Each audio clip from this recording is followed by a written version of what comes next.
ओम श्री सद्गुरुवे नमः। ओम श्री परमात्मने नमः। जैसा कि आप सब ने पिछले सत्र में देखा कि इस समय एक भगवद गीता से विशिष्ट संक्षिप्त पाठ्यक्रम बनाया गया है उन लोगों के लिए जो भगवद गीता का सनातन धर्म का प्रचार प्रसार करना चाहते हैं और जिनका स्वयं का भगवद गीता में सनातन धर्म में इंटरेस्ट है। पिछले सत्र में इस सीरीज का 16वां भाग था। आज उसी का हम 17वां भाग लेंगे। हमने कहा ये पूरा का पूरा कोर्स है भगवद गीता के जो मुख्य प्रश्न हैं, समाज के आध्यात्म से संबंधित, भगवद गीता से संबंधित जो मुख्य प्रश्न होते हैं उन प्रश्नों का इसमें उत्तर है। आज हम डील कर रहे हैं, आज का जो विषय है कि जो गुण होते हैं, तमोगुण, रजोगुण और सतोगुण, इनका किसी भी मनुष्य पर क्या प्रभाव होता है, ये गुण कैसे कार्य करते हैं। तो इन गुणों से संबंधित अगला श्लोक जो भगवद गीता से है वह हम आपको बताएंगे। अध्याय 14 का श्लोक नंबर 19, श्लोक नंबर 19 ऑफ चैप्टर 14। ये बड़ा महत्वपूर्ण श्लोक है। इस श्लोक को आप देखें। भगवान श्री कृष्ण कहते हैं नान्यम गुणेभ्यः कर्तारम। बड़ा महत्वपूर्ण श्लोक है। गुणों के अतिरिक्त किसी को कर्ता, जब कोई साधक, कोई महापुरुष ऐसी अवस्था में पहुंच जाता है जहां पर उसको यह स्पष्ट दिखाई देता है कि गुणों के अतिरिक्त कौन से गुण, तमोगुण, रजोगुण और सतोगुण, इनके अतिरिक्त कोई कर्ता दिखाई नहीं देता। यह बड़ी महत्वपूर्ण बात है, आप इसको समझें। हम समझते हैं कि कोई व्यक्ति विशेष कोई कार्य कर रहा है, कोई व्यक्ति विशेष अच्छा कर रहा है, बुरा कर रहा है, परंतु ऐसा नहीं है। उस व्यक्ति में, उस मनुष्य के शरीर में जो गुण होता है वो कार्य करता है। तमोगुण है तो तमोगुण का कार्य करेगा, रजोगुणी है तो रजोगुण के प्रभाव में कार्य करेगा, और सतोगुणी है तो सतोगुण अपना कार्य करता है। मनुष्य का शरीर कार्य नहीं करता। नान्यम न अन्यम, इसको हम आपके लिए इसका विच्छेद कर देते हैं। न अन्यम गुण एभ्यः, ये तीनों गुण, गुण एभ्यः, इन तीनों गुणों के अतिरिक्त, कर्तारम यदा द्रष्टानुपश्यति गुणेभ्यश्च परम वेत्ति। ये बड़ा महत्वपूर्ण है। गुणों से जो परे है, जिस पर ये गुण प्रभाव नहीं डालते हैं, वो कौन है? परमात्मा। गुणेभ्यश्च परम वेत्ति। प्रायः मैं कहता हूं कि भाई प्रश्न उठता है कि हम परमात्मा की आराधना क्यों करें, किस लिए हम करें भगवान की आराधना। एक महत्वपूर्ण कारण जिसके लिए हमें भगवान की आराधना करनी पड़ती है, क्योंकि भगवान परमात्मा इन तीनों गुणों से रहित है। परमात्मा को तमोगुण, रजोगुण, सतोगुण ये प्रभावित नहीं कर पाते। भगवान परमात्मा इनसे अत्यंत परे है, और सृष्टि के सभी मनुष्य, सभी प्राणी, देवता, दानव, सुर, असुर, सृष्टि में कोई ऐसा नहीं है जो इन गुणों से प्रभावित न हो। परमात्मा की आराधना, परमात्मा का ध्यान, जप तप हम इसीलिए करते हैं कि हम भी इन गुणों से परे हो जाएं, हम भी इन गुणों की का जो कार्य क्षेत्र है, इनकी जो सीमा है, इससे हम बाहर निकल जाएं। तो भगवान कहते गुणेभ्यश्च परम वेत्ति मद भावम सो अधिगच्छति। ऐसी अवस्था जब आ जाती है कि साक्षात वह साधक, वह महापुरुष यह देखता है कि ये तीनों गुण, तमोगुण, रजोगुण, सतोगुण, इनके अतिरिक्त कोई कार्य करता हुआ दिखाई नहीं देता। तो भगवान कहते हैं ऐसा महापुरुष, जब ये क्षमता आ जाती है तो ऐसा महापुरुष मद भावम, मेरे स्वरूप को प्राप्त होता है। मद भावम, जैसे परमात्मा है उसी अवस्था में वह भी हो जाता है। अधिगच्छति, प्राप्त होता है। अब इसको और स्पष्ट देखें। भगवान श्री कृष्ण इसको आपको समझाते हैं कि जिस काल में अर्थात साधना करते करते जब महापुरुष ऐसी अवस्था में पहुंच जाता है, जो भगवत गीता में बताया हुआ कर्म है, यज्ञ की प्रक्रिया है, ध्यान है, उसका आचरण करते करते जब ऐसी अवस्था में पहुंच जाता है यह दृष्टा आत्मा कि उसके भीतर की आत्मा तीनों गुणों के अतिरिक्त अन्य किसी को करता नहीं देखता। वह स्पष्ट देखता है कि जितने भी प्राणी जो भी कार्य कर रहे हैं ये उनके भीतर जो गुण हैं, तमोगुण, रजोगुण, सतोगुण, वो गुण उनसे कार्य करा रहे हैं। और तीनों गुणों से अत्यंत परे परम तत्व अर्थात परमात्मा को वेत्ति विदित कर लेता है, अर्थात उसको साक्षात जान लेता है। उस समय वह पुरुष स्वरूप, मेरे स्वरूप को, जैसे भगवान परमात्मा का जो स्वरूप है त्रिगुणातीत, विकारों से रहित, सम, निर्दोषम ही समम ब्रह्म, परमात्मा में कोई दोष नहीं है, अर्थात तमोगुण, रजोगुण, सतोगुण, काम, क्रोध, लोभ, मोह ये परमात्मा को प्रभावित नहीं करते। भगवान में है नहीं, ये तनिक भी नहीं है। भगवान कहते वह मेरे स्वरूप को प्राप्त होता है। यह कोई बौद्धिक मान्यता नहीं है कि हमने कल्पना कर लिया कि हाँ भगवान त्रिगुणातीत हैं, गुण गुणों में बरतते हैं, ऐसा नहीं। साधना की जब हम सर्वोच्च अवस्था पर, पराकाष्ठा पर पहुंचते हैं तो यह स्पष्ट दिखाई देता है। मान्यता नहीं करनी कि हमने मान लिया कि गुण गुण में बरतते हैं। साधन करते करते एक ऐसी अवस्था आती है जहां उस परम अर्थात परमात्मा से यह अनुभूति होती है, यह अनुभव होता है कि गुणों के सिवाय कोई कर्ता नहीं दिखता। उस समय वह मनुष्य, वह साधक तीनों गुणों से अतीत हो जाता है। यह कल्पित मान्यता नहीं है। अब इसके आगे का आप श्लोक देखें।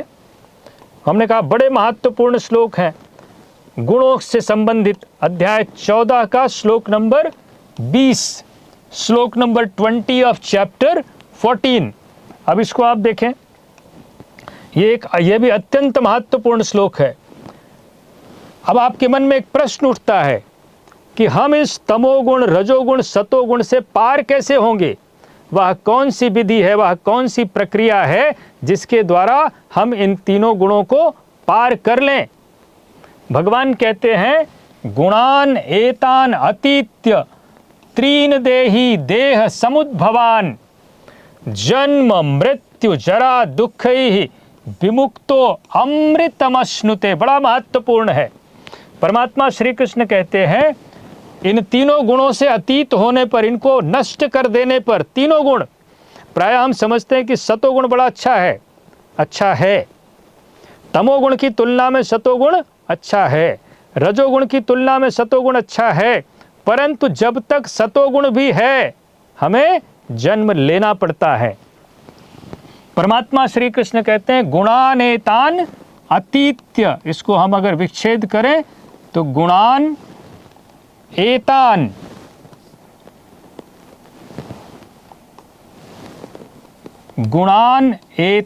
अतीत्य, इन तीनों गुणों को जो पार कर जाता है अर्थात इनको जो नष्ट कर लेता है, अतीत्य पार कर लेना। गुणान एतान अतीत्य त्रीन, कौन से? तीन गुण, तमोगुण, रजोगुण, सतोगुण, त्रीन देही देह समुद्भवान। जन्म ऐसा जो कर लेता है तो उसका परिणाम क्या होता है? जन्म मृत्यु, जरा वृद्धावस्था, जन्म मृत्यु जरा दुख, विमुक्तो, वह इन सब से मुक्त हो जाता है। फिर न उसको जन्म लेना पड़ेगा और न मृत्यु होगी। जब जन्म नहीं तो फिर मृत्यु का प्रश्न ही नहीं उठता। जरा, उसकी फिर वृद्धावस्था, वृद्धावस्था में क्या होता है? दुनिया भर के रोग, तमाम सारे रोग, तमाम सारी तकलीफें। जन्म मृत्यु जरा दुख, इन सब से वह मुक्त होकर के क्या प्राप्त करता है? अमृत अश्नुते, मैं पहले के भी सत्र में बता चुका हूं, हम समझते हैं अमृत कोई एक लिक्विड है, कोई तरल पदार्थ है जिसको हम पी लेंगे तो फिर हमारा यह शरीर परमानेंट हो जाएगा। ऐसा सृष्टि में कोई तरल पदार्थ नहीं है, कोई लिक्विड नहीं है जिसको पी करके हम इस शरीर को परमानेंट कर लें। मृत का अर्थ होता है मरना। जब तक हमारा यह शरीर मृत्यु को प्राप्त होता है हम मृत हैं, और जब हम इस जन्म मृत्यु के चक्र से बाहर निकल जाते हैं तो वह एक अवस्था है, उसको अमृत कहते हैं, जहाँ न जन्म हो और न मृत्यु हो। और ये अवस्था कब आती है? जब हम तीनों गुणों को पार कर लेते हैं। अब इसको और स्पष्ट देखें। भगवान श्री कृष्ण कहते हैं, पुरुष इन स्थूल शरीरों की उत्पत्ति के कारण रूप देही देह समुद्भवान। मनुष्य को, किसी भी प्राणी को शरीर क्यों धारण करना पड़ता है? इन्हीं गुणों के कारण। जब तक इन गुणों में से कोई भी गुण थोड़ा सा रंच मात्र भी बचा हुआ है, तमोगुण, रजोगुण, सतोगुण, रंच मात्र भी बचा हुआ है, तो फिर हमें शरीर धारण करना पड़ेगा। स्थूल शरीरों की उत्पत्ति के कारण स्वरूप, कारण रूप तीनों गुणों के, इनसे अतीत होकर जन्म, मृत्यु, वृद्धावस्था और सब प्रकार के दुखों से विशेष रूप से मुक्त होकर अमृत तत्व का पान करता है। जो इन तीनों गुणों से अतीत हो जाता है वही अमृत तत्व का पान करता है, वही परमात्मा का साक्षात दर्शन करता है। इसी अवस्था को हम मोक्ष कहते हैं, परम पद कहते हैं, परम धाम कहते हैं। अब इसके आगे का श्लोक आप देखें। अब इससे एक बात स्पष्ट हो जाती है कि हमें भगवत गीता में बताई हुई ध्यान की विधि, निष्काम कर्म योग एवं जो यज्ञ की प्रक्रिया भगवान श्री कृष्ण ने भगवत गीता में बताया है, उसका आचरण करके यदि हम भगवत गीता नहीं पढ़ते तो इन तीनों गुणों को नष्ट करने की विधि हमें पता ही नहीं चलेगी।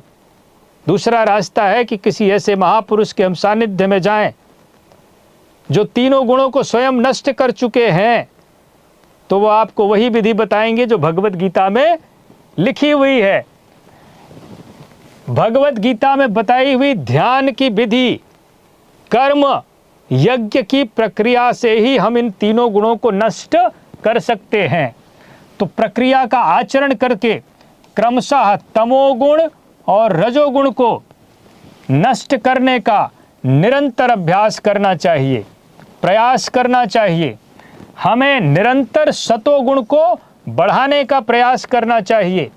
परमात्मा का साक्षात दर्शन और प्राप्ति होने पर सतोगुण भी नष्ट हो जाता है। सतोगुण हमारे भीतर तब तक रहता है जब तक हम परमात्मा का साक्षात दर्शन नहीं कर लेते। तो सतोगुण और सतोगुणी ही परमात्मा का साक्षात दर्शन करेगा। तमोगुणी के लिए यह संभव नहीं है, रजोगुणी के लिए यह संभव नहीं है। सतोगुण की पराकाष्ठा में परमात्मा का साक्षात दर्शन होता है और वह मनुष्य फिर त्रिगुणातीत हो जाता है, फिर वह गुणों से अतीत हो जाता है, सतोगुण भी नष्ट हो जाता है। साक्षात्कार करने वाला महापुरुष त्रिगुणातीत और तीनों गुणों से परे हो जाता है। ये गुणों का प्रभाव है। हमने कहा भगवत गीता में, आध्यात्म में दो चीजें अत्यंत महत्वपूर्ण हैं, एक कर्म को समझना और दूसरा इन गुणों को समझना। ये दो चीजें हम स्पष्ट समझ लेते हैं तो फिर भगवत गीता, आध्यात्म यह हमारी समझ में पूरी तरह से आ जाता है। अब दूसरा जो विषय कि भगवत गीता के अनुसार वर्ण क्या है, ये बड़ा महत्वपूर्ण विषय है। भारतीय समाज में सबसे बड़ी रूढ़ी, सबसे बड़ा भ्रम जो है वह इसी विषय को लेकर के है, वर्ण व्यवस्था। एक बहुत बड़ी समस्या भारतीय समाज में, सनातन समाज में हमें जो देखने को मिलती है वह वर्ण व्यवस्था को लेकर के बहुत बड़ी भ्रांति है। कई बार तो यह भी प्रश्न उठेगा कि क्या वास्तव में ये वर्ण व्यवस्था हमारे सनातन धर्म का हिस्सा है या नहीं है, और यदि है तो फिर इस वर्ण व्यवस्था का वास्तविक स्वरूप क्या वैसा ही है जैसा हम समाज में देखते हैं। तो बड़ा महत्वपूर्ण विषय है, इसको बड़े ध्यान से समझें। भगवत गीता के अनुसार 4 वर्ण क्या है? शूद्र, वैश्य, क्षत्रिय और ब्राह्मण।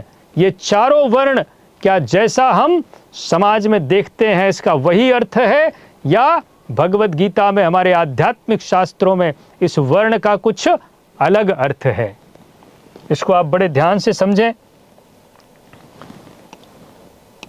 शूद्र, वैश्य, क्षत्रिय एवं ब्राह्मण, ये 4 वर्ण क्या ठीक उसी प्रकार हैं जैसा समाज में प्रचलित है, अथवा भगवत गीता के अनुसार, आध्यात्मिक शास्त्रों के अनुसार इन चारों वर्णों का कुछ और ही अर्थ है? समाज ने भगवत गीता का वास्तविक अर्थ न समझने के कारण, अज्ञानता के कारण, ये वर्ण जिनका संबंध शुद्ध आध्यात्म से है, इसको समाज ने पूर्णतः विकृत स्वरूप में प्रचलित कर दिया। आज इस बात को स्पष्ट समझें कि जैसी वर्ण व्यवस्था हम समाज में देखते हैं, वह भगवत गीता में जो वर्ण व्यवस्था है उसका पूरी तरह से विकृत किया हुआ स्वरूप है। वर्ण व्यवस्था का सीधा संबंध आध्यात्म से है, धर्म से है, ना कि किसी सामाजिक व्यवस्था से है। इससे संबंधित श्लोकों को अब आप देखें। अध्याय 4 का श्लोक नंबर 13, पहला श्लोक जिसमें वर्ण की बात की गई है। अध्याय 4 का श्लोक नंबर 13, श्लोक नंबर 13 ऑफ चैप्टर 4। बड़ा महत्वपूर्ण श्लोक है, और यदि आप इसको ध्यान से नहीं समझेंगे तो हमने कहा फिर भ्रमित हो जाएंगे। भगवान श्री कृष्ण कहते हैं चातुर्वर्ण्यम, बड़ा महत्वपूर्ण है, चातुर्वर्ण्यम